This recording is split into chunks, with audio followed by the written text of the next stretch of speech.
fakkeenyaaf yeroo guyyaa 50ffaa sanatti afuurri qulqulluun dhufee fakkeenyaaf amma biyyoota garaagaraatti sabni Afaan walitti Oromoo qabamanii jiru barsiiste sana gaafa afaan afaan qulqulluu garaagaraatiin dubbatanii jedha. Afaan saba Oromoo isaanii dubbate immoo agarsiisa. Afaan Oromoo jira achi keessa. waan Itoophiyaawwan fakkeenyaaf dhaggeeffatu sobde Gaafa guyyaa 50ffaa sana Oromoon achi keessa jiru jira. Gaafa sana Oromoon achi keessa jiraate afaan Oromoo dubbate jira. sabni lafa sanatti wal ga'e hundumtuu afaan isaa garaagaraa afaan isaa baay'eetu dubbatee jedha. Saba sana keessa Oromoon jira. Oromoodhaan sanaan hin daangeffamu inni kun. Hin jiraas hin keessa saba gaafa sana guyyaa 50ffaa afuurri qulqulluu bu'e sana keessa. Yeroo sanatti Itoophiyaan jiraachuu dhiisuu malti. Dubbii gabaabaa Itoophiyaan jiraachuu dhiisuu maltiin jedhe yeroo sanatti. Kanaafuu hin maltiidha malee hin beektu miti. Afaan garaagaraatiin immoo akka dubbatamuuf immoo yeroo sana ajajameera ka. Afaan tokko hin daangeffamu. Keenya gubiin galatoomi ishee galatoomi sifaan haasaan qabuun gaa amma nama biraatti darbamee taa'e geeffadhu akkaataa itti gaatu yoo hin taane. Irraa dabsite gaaffii ammaa ton xumuriin. Maal gaaffii maali tataasaa maasaa arta. Bariin babal'isteen ijoon koo achi miture harkaa fuutaa macaafa qulqulluu seennaa quraana seennaa achi miture gaaffiin koo. Saayii tokko ol jaasofteetta si gaana maali saayii tokko. Ayyee guyyaa biraan deebi'a ishee taate garuu hin xumure yaadamma. Rakkoon tokko jiru si gaama kana haasofteetta. Mee warra kaan. Okee galatoomi hammana iyyuu kan dubbatu si inni kiristaanummaan kaleessa kee hambaane fakkaata galatoomi. Abshir naqee hambaane astagfirullah walaajir aburaan saa una biran jiru. Si keessa hambaane xiqqoo shii malee warra kaan deema naqaata na darbani. Abjuun bara beelaa biddeen. Ustaz Farhan amalli sun xiqqoo si kee jirti ammallee galatoomi dhugaa thank you. Ayyee nagaan turu deemi. Abjuu bara beelaati kiristaanummaan na keessa raachuu miti karaa kooyyuu darbaan jirtu. Hayya abdii gobeek muslima maashaallah tole. Ishi maa ortodoks. Ishi maa ortodoks jirtaa caaltuun kiristaanaa maa ortodoksii no. Ani jira. Ayyi akka nagaa caaltu. I don't know. Eeywa. Akkamitti ol sin saree ol dabarsaanii meejoo na bira kaa'ame.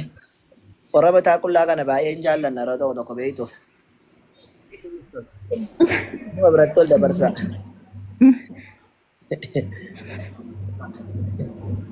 Gosh. Sinii godhaa. Waan naa gochuu didasi inshaallah baraaramta. Akkam nagaa keeti ati? Jirra galata waaqa. Baga jiraatte si galata waaqaa jette eenyuuf galata waaqaa goota? Waaqni kun kamisi? Bismillah. Waaqni suma sin uume ana uume dhafa. Waan biraa. Naan kan na uume maa Allaan na uume? Allaan na uume Allah fi waaqni ija tokkuma. Lakki Allaan Allaadha. Akkoo maqaadha ka. Amma kan rakkina nu gidduutti uumaa jiru jijjiirama maqaati amma musliimaa fi kiristaana rakkinni kan ta'e amma. Kanaafuu Allaan akkasii uume nama hin taareeti. Ka uumaa kooti waaqni tokko waan ta'eef nan amanan. Isa nan amanan. Garuu waan xiqqoo waan gaaffii natti ta'e yeroo kadhatti Allah Akbar jettanii kadhattu amantoonni musliimaa jechuudha. Afaan kun afaan maal jettanii kadhattu? Afaan Arabii. Allah Akbar. Irraa kadhatan akkasidha. Ani garuu dandeen dubbadhu jechuudha jecha kana. Gurraan na dhagaa. Umurii rakkoon qabu ayyaa. Yeroo afaan Oromootiin kadhatan kun afaan Arabiffaanatti fakkaata. Afaan Oromootiin yeroo kadhatan akkam jedhanii kadhatu. Waa. Kadhannaa miti sun faarsaadha malee Allahu Akbar jechuun Rabbi guddaadha jechuudha. Rabbi guddate jechuudha. Kadhannaa miti jechuudha. Allahu Akbar jechuun Rabbiin faarsuudha. Allahu Akbar faarsaadha. Rabbiin faarsa. Rabbiin guddate. Rabbiin ol ta'e. Rabbi guddaadha jechuudha. Afaan Oromootiinis ofeetiin kadhatta kadhannaa. Salaata oote immoo salaata immoo kan salaannu afaan Arabiffaatiin Qur'aana qaraana. Afaan Oromootiin immoo barbaadde kadhadhu waan barbaadde itti ol galiiti. Qophaa ta'ee kadhachuu dandeessa. Afaan Oromootiinis, Ingiliffaanis, Arabiffaanis, Guraageenyaa, Silxeenyaa afaan beektu. Salaatamuun hin danda'amu afaan Lakkis afaan Oromootiin salaanni salaatamu, afaan Arabiffaatiin salaatamu. Yoom beeknee akkam godhu warri amma fakkeenya abbootiin keenya ammaan keenya nama barumsa qabu miti. Akkamittiin baruu danda'u afaan kana? Abbootiin keenya barataniiru amma fakkeenya abbootiin keenya warri kana dura turan aankoollee otoo baate abbootiin warri musliimotarraati dhalatan akaakayyuu akkichee maamteeshin korporeeshin telekominikeeshiniin kun amma sirriitti beeku jarri barataniiru. Jararraayyuu warri kun immoo baratan jechuudha. Kanaafuu suuratul Faatihaa kan laaliidhaan baratu suuratul Faatihaa qaraama salaata keessatti hin baratu jechuudha. Aadiidha. Hin baratu. Jijjiiramuu hin danda'u jechuudha afaan Oromoo. Salaanni jijjiiramuu hin danda'u. Salaanni Quraana waan ta'eef Quraana afaan Oromootiin qara'uun hin danda'amu. Afaan Araffaatiin Quraana waan ta'eef Quraana osoo hin taane sila afaan Oromootti taataanaan hiika Quraanaa immoo salaata keessan ta'u. Quraana jennaan afaan Arabiffaatiin Quraana jedhama. Quraanni afaan Arabiffaati malee afaan Oromoo sana miti. Okay. Thank you, Galatan. Okay. Eshi, si gaafadhu ture tu gara biraatti hin darbinaan jette ture. Na gaafadhu kawaan. Ayyee. Amma naan danda'e. Ayyee. Silaa uumaan kiyya Allaadha jetteetta. Yesuusoo maaloodha jettare? Yesuus ilmadha. Yesuus ilmadha. Ilma eenyu? Ilma Maariyaam. Wash, kanaafuu namadha jechuudha.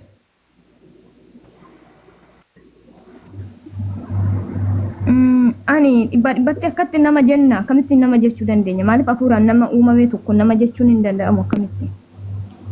Hafuuraan uumame. Maal jennare? Namni immoo biyyarra waan uumameef Ati maaliin uumamte mee?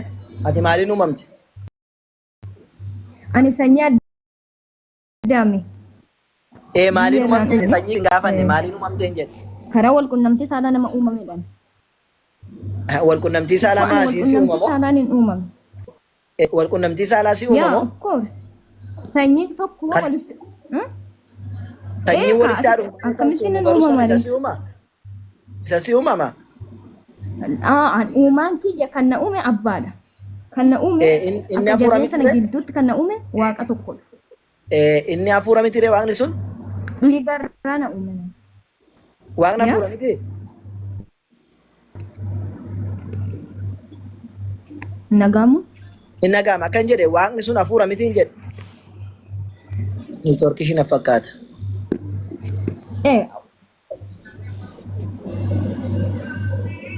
Maaltu? Sirriidha immoo hafuura. Kanaafuu ati hafuuraan uumamtee jechuudha. Jarree walaa rukutatan iyyuu malee hafuuraan uumamte mitiire? Laa, ani hafuuraan hin uumamne maaliif akkamittiin ani hafuuraan uumama? Ani nama foonirraan uumamne. Ani nama foonirraan uumamne. Maalirraa uumamte hin jenne? Maalirraa uumamte hin jenne? Eenyu si uumeen jedhe malee? Eenyu si uume wanaan jette?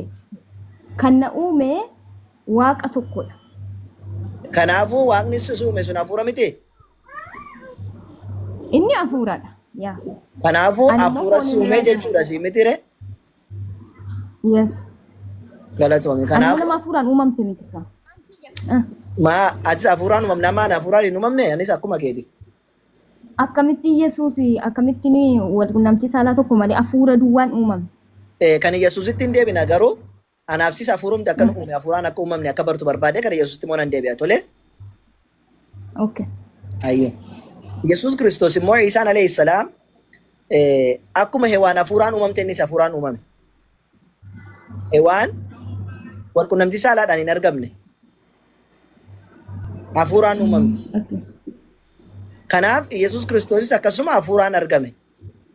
Kana jechuun Waaqayyo dandeettii isaatiin Addaamiin haadha malee ishee uume hafuuraan akkasuma Yesuus Kiristoosin dandeettii isaatiin dhiira malee haadharraatiin isa uume jechuudha. Kanaafuuti hafuuraan uumaman lamaan isaaniiyyuu naafsi abbaan sababaatiif abbaan sababaa ta'an iyyuu malee hafuuraan uumamne yookiin hafuuratu nu uume yookiin waaqan nu uume jechuudha. Hafuuraan isin jedhu bakka macaafa keessatti dubbadhaa jechuudha. Akkasuma jarri kun illee abbaa dhabdu malee haadhaa dhabdu malee waan rabbitu ishee uume. Yesuusis abbaa dhabu malee rabbitu Allahtu haadharraa isaan uume jechuudha. Kan nu uume hunda keenya iyyuu Allaadha. Garuu karaa addaatiin uumamneedha hundi keenya. Karaa addaatiin. Yoo akka Yesuus Kiristoos akkamittiin durbee Maariyaam irraa qofa uumameetu dhiira malee akkamittiin nama jenna hoo jette hewaaniin akkamittiin haadha abbaa malee dubartii irraa uumamtee akkamitti abbaa irraa uumamtee haadha malee akkamitti nama jechuu dandeenya sin jedhes gaachuu danda'a. Garuu immoo hewaan maalitu sin jedhe namadha naan jettaati. akkamittiin haadha malee uumamtee namadha jetta yoon siin jedhee naan jechuu dandeessaa yookaan mul'akki naan jechuu dandeessan beeku yaada kee. Garuu walumaa galattu Yesuusis durbee Maariyaam irraa uumamuun raajii Waaqayyo taasisedha. Hewaanis abbaarraa dhalachuun ishii raajii Rabbi taasisedha malee dirqama abbaa malee waan dhalateef isheenis haadha malee waan dhalatteef Waaqayyo jiraan jechuu hin dandeenyu siin jechuu kooti. Waan jara uumetu jira waan ta'eef.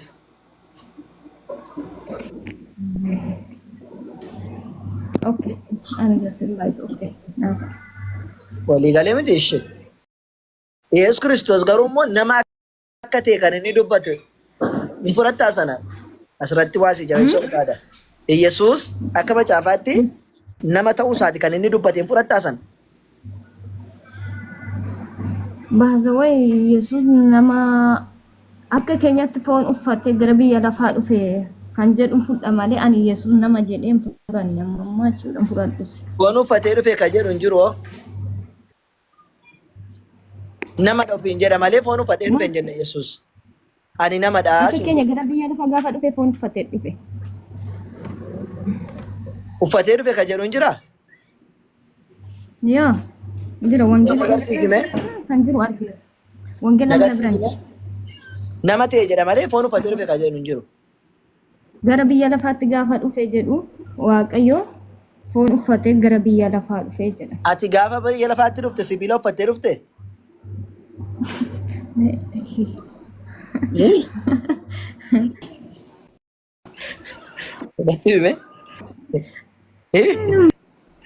Rabbiin nunis foon uffannee dhufne akka foon uffannee dhufne nutti hima. Rabbiin Quraana keessatti فكسونا العظام لحما جدا فون افسني لا فيسنا فون افسنيتي نما غوني جدا كان ابو غافر فني فون فني دفني نفسي سك قرانات ماليس بيلا فني نوبني كان افو بيلا فاتي دمني نتس بيلا فاتي دمني بيلا فاتي بيلا فني نوبني كان افو بيلا فاتي دمني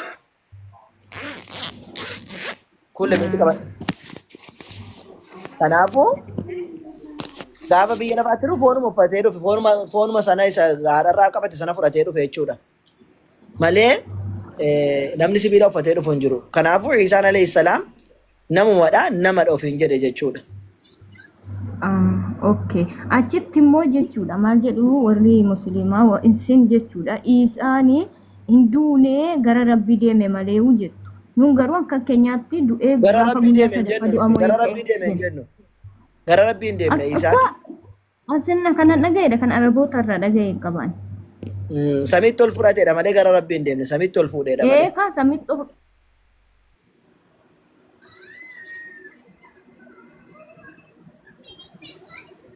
deemee gara isaatti ol fudhatee jedhe. Dubbiin ol fudhate jedha malee Rabbi bira hin deemne. Jettumoo sin akkuma isaanii. Ol maa muslima kaanuti ol Rabbiin subhaanahu wa ta'ala ol isa fuudhe jedha samitti. Hinduun barrafa'ahu Allahu jedha. Rabbiin gara isaatti ol fuudhe jedha. Isa biratti osoo hin taane gara isaatti. Kana jechuun samiitti ol fuudhee jechuudha. Gaafa jarra jeesuu dhaqanii isa otuun ta'e Araboota sinoo akkam jettu dubbii kana. Maa muslima Araboota minaamni miti muslima hundatu jedha bara. Isa seenii nama biraa ajjeesanii jenna nuti. Hundi keenya muslima.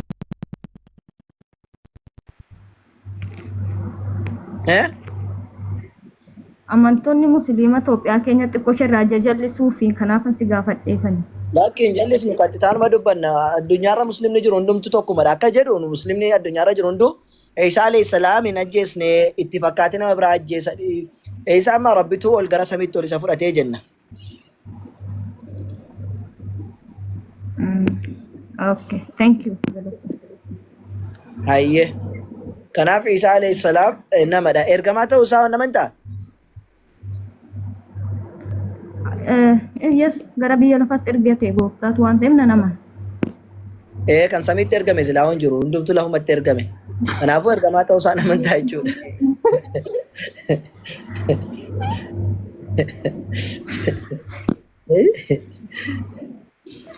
Nama hin ta'e silaa amma ergamaa ta'uu isaa bagaa amantee tole.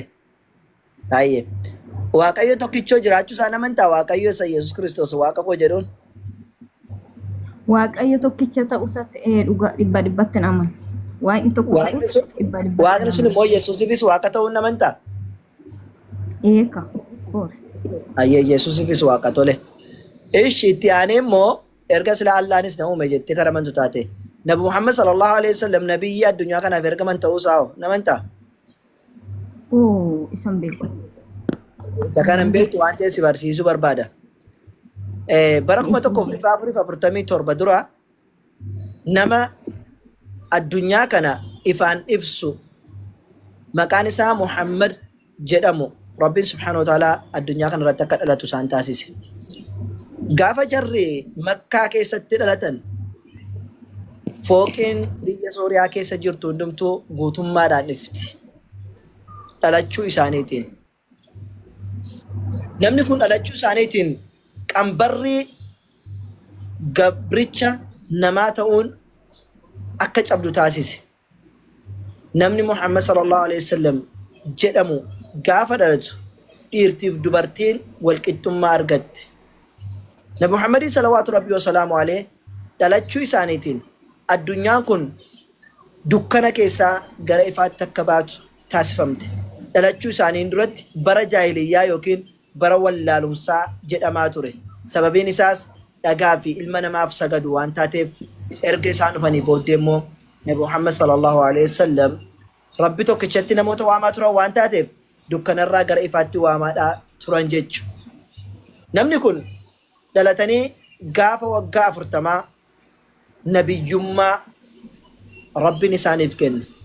San duratti garuu osoo nabiyyiin ta'in durattuu namni kun nama Rabbii subhaanahu wa ta'ala tokkicha qofa gaara Hiraa jedhamu keessatti yookiin tabba yookiin Jabalal Nuur jedhamu keessatti Rabbiin subhaanahu wa ta'ala tokkichoomsaa turan. Warri mushrikootaa yookiin warri amantii biraa hordofan waan hordofaa turan guyyaa tokko hin hordofne. Dhuguu fi sirbuu yookiin caffaruullee kun irraan argamne ijoollummaadhaa kaasanii nama amanamaa fi jaallatamaa filatamaa namaa turani. Sanarratti Rabbiinis nama amanamaa nama bukkeetti ta'e jaallatamaa nama bukkeetti ta'e nama akkasii sana isaan keessaa nabiyyummaadhaan filate. Kana booddee Nabi Muhammad sallallahu alaihi wasallam waggaa 13 biyya isaanii keessa Makkaa keessatti Rabbiin tokkichoomsaa jechuudhaan namoota waamicha gaafa waaman warri kaan akkamittiin waaqa nuti 316 qabnu yookiin waaqa nuti gabbarru akkamitti dhiisinuun jettee kanatti waamna jechuudhaan Nabi Muhammad sallallahu alaihi wasallam reebanii cabsanii ilkaan isaanii akka cabu ta'ee lukni isaanii akka dhiigdu taate salawaatu rabbii wa salaamu alaihi. Haa ta'u malee ilkaan na cabeera lukni na dhiigeera jedhanii gara Rabbitti waamuudhaan hin dhiifne rakkinaa fi gadadoo kana hunda dandamachuudhaan Nabi Muhammad salawaatu rabbii wa salaamu alaihi hordoftoota hedduudhaa horatani. Dhumarratti garuu warri Qureeshotaa nama kana ni ajjeefna jedhanii waliigaltee taasisan. Waliigaltee isaan taasisan kana keessatti Nabi Muhammad salawatu rabbi wa salaamu alaihi gariin nama kana baafnee eekeleetti binnaa jeefnaa eekeleetti goona jennaan seexaanni immoo jara gargaaree lakki jedheen Abaa Jahal kan jedhamu abbaa wallaalaa kan jedhamu lakki gosa Qureeshotaa 12 waamneetu tokkoon tokkoon isaanii keessaa filannee jarri 12 akka nam tokkotti rukutanii haa ajjeesanii jedhanii mari'atan. Garuu Rabbiin subhaanahu wa ta'ala Jibriilin itti ergee Nabi Muhammadin mana dur keessa bulan keessaa akka hin bulle isaan ajaje. Nabiyyiin kunis gara hiriyaa isaanii mana Abaa Bakrii Siddiiqiin deemanii bakka isaanii Aliyyi radiyallahu anhu mucaa eessuma isaanii kaa'anii deeman jechuudha. Warri kun ajjeesuudhaaf gaafa eeggataadhaa bulan gaafa bakka siree isaaniitti deeman kan achi jiru kabiraadhaa ture jechuudha. Haa ta'u malee Nabi Muhammad salawaatu rabbii wa salaamu alaihi rakkina kana hunda keessa darbaniiti akkaataa ajjechaa ragahanii jennaan anis nan ajjeesan jenne hordoftoota isaanii fudhatanii loluudhaaf hin deemne. Garuu wanti isaan godhan godaansa Rabbiin isaaniif eeyyamee biyya jaallatan dhiisanii Rabbi tokkichoomsuuf jecha biyya sanaa bahan jechuudha. Rabbi tokkichoomsa jechuudhaaf Rabbi tokkichatti waamuu isaaniitiif dhagaa fi mukaa fi ilma namaatiif hin sagadinaan gabroominaa jechuudhaaf kunoo rakkoof gadadoon kun irra gahe garuu isaan biyya jaallatan dhiisanii ba'an malee namoota sana loluudhaa hin barbaanne. Haa ta'u garuu jarri kun gaafa jarri achi keessaa ba'an maatii isaaniillee rakkisuudhaa hin dhiisne. Kana qofaayyuu miti. Nabi Muhammad salawaatu rabbii wa salaamu alaihi nabiyyi kana biyya inni jiru keessatti illee isa loluudhaaf lola banuudhaaf saraawwitii isaanii yookiin loltuu isaanii qabatanii lola baay'ee irratti gaggeessan. Garuu Nabi Muhammad salawaatu rabbii wasalaamu alee waggaa kana guutuu jara loluudhaaf gara Makkaatti hin deebine ture. Garuu isaan jara loluudhaaf gara Madiinaatti gaafa deeman yeroo hedduu ofirraa qolataadhaa turan jechuudha. Nama biyya gadhiistee fi baatee biyya jirtu keessatti immoo lakkasis hin jiraattu jedhee dhufu carraan ati qabdu silaa biyya jaallattu dhiistee baate waan ta'eef ofirraa qolachuu waan ta'eef ofirraa qolachaadhaa turan jechuudha. Nabi Muhammad salawaatu rabbii wasalaamu alee osoo akkanaan jiraniitii guyyaa tokko bahaniitii hin boo'ani. Maaliif boosuu asa ergamaa rabbi sallallahu alaihi wasallam jennaan obboleota koo yaadee jedhani. Maali nuti obboloota kee miti jedhaniini jennaan barattoonni isaanii lakki isin hiriyoota koo barattoota kooti malee obboloota koo miti. Obboloonni koo ammaa kan akka Farhaan faa, kan akka Awwal faa, kan akka Raabi'aa fi Faaximaa fi kan akka Habiibii fi warra kana otoo nan arginnatti amananidha jedhan salawaatu rabbii wasalaamuhu alayhi. Egaa nabiyyi akkasii rabbiin subhaanahu wa ta'ala quraana keessatti boqonnaa saglaffaa keessatti dubbate maal jedhe laqad jaa'akum rasuulun min anfusikum aziizun alayhi maa anittum hariisun alaykum bilmu'miniina ra'uufun rahiim jedhe rabbiin subhaanahu wa ta'ala dubbate. Nabiyyiin nama akka keessanii ta'e isinirraati kan ta'e kan ba'aan keessan isatti ulfaatu nabiyyi akkasii isinirraati kan gara laafessa ta'e isiniif ergeera jedhe rabbiin subhaanahu wa ta'ala quraana keessatti dubbate. Nabiyyi gara laafaa addunyaan kun akka isheen abiddaan hin gubanne kan rakkoon nama kanaa isarratti ulfaatu yookiin rakkoon addunyaa isarratti ba'aa kan taatu nabiyyi akkasii isiniif ergamee jira isiniif dhufee jira jedhee rabbiin nutti dubbate. Nabiyyiin kun egaa waggaa 63 erga jiraatanii booddeedhaa biyyatti godaanan keessa waggaa 10 turanii guyyaan isaaniitti geessee addunyaa kanarraatii boqotan jechuudha. Nabiyyiin sun waan jarri facaasan har'a kunoo biqilee ansi fuuldura taa'ee akkan tokkichummaa rabbitti si waamu taasisee jira. Kanaaf waamichi ergamaan rabbi salawaatu rabbii wasalaamu alayhi rabbi tokkicha gabbara anillee nabiyyii ta'uu koo fudhadha jedhanii rabbiin illee quraana keessatti Muhammadun Rasulullah Muhammad ergamaa rabbiiti jedhe nabiyyii akkasii kana nabiyyii godhadhuti qabadhu isaantu karaa kana nutti agarsiisee ifa keessa jirru kana isaan nuu kenninaan fudhannee teenya isinitti lallabuudhaa jira. Allah jedhamu karaa isaaniitiin beekne malee Allah jedhamu namni nu barsiise tokko hin jiru. Jannataaf adaaba akka isaaniitti barre malee namni nutti hime tokko hin jiru. Akkaataan nuti har'a ittiin jireenya keenya itti uffannaadhaa jirru karaa isaanii baranne malee namni nu barsiise tokko hin jiru jechuudha. Kanaafuuti karaa dhugaa nabiyyiin itti dhufanii ummata kana abidda jalaa baasan har'a bileenaan kan lakkaaman hordoftoota qaban karaa dhugaa kanatti kootu Nabi Muhammad jechuun nama akkasiiti isin jechuudha barbaada gabaabumatti seenaa isaanii guyyaa shanittuun dhumuutoon irra taa'eeti. Gaaffii qabdaa isaan irratti. Thank you. Galatuma guddaa. Ayyee galatarraaf inshaallah. Galatuma. Ayyee gaaf tokko gara fuulduraatti immoo nu battee waan jiru gaafattee dhufta. Inshaallah tole. Namni gaaffii qabu jira ortodoksii haa ta'uu yaadii amboo haa ta'uu kullee namni gaaffii qabu maayikii banachuu danda'a.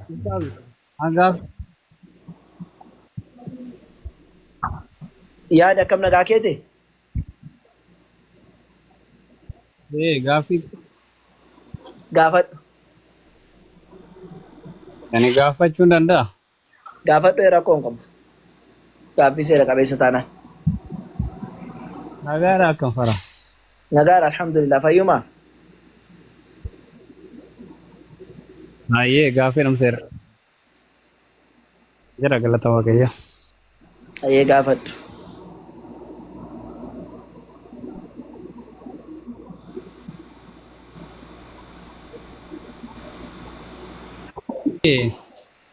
Quraana keessatti rabbiin yoo fakkeenyaaf macaafa keessatti yoo fakkeenya si kaasee ilma koosaa jaallatamaadha isa dhagaa jedha macaafni qulqulluu yeroo dubbatu. Quraana keessatti garuu hallaani Muhammadiif kan inni raagaa ba'e kan jecha isaatiin dhugumatti anatu Muhammadiin ergate inni ergamaa kiyya kan Quraana keessa jira. Hayyee dubbadhu. Nagama. Nagama.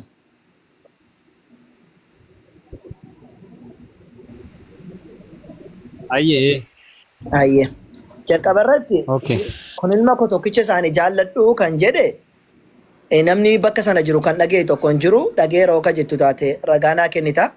Fakkeenyaaf barri kun itti jedhame gaafa cuuphaa Yohaannis cuuphaa yeroo sana cuuphaa jirudha. Kan wanti kun dubbata. Tole kan dhagee immoo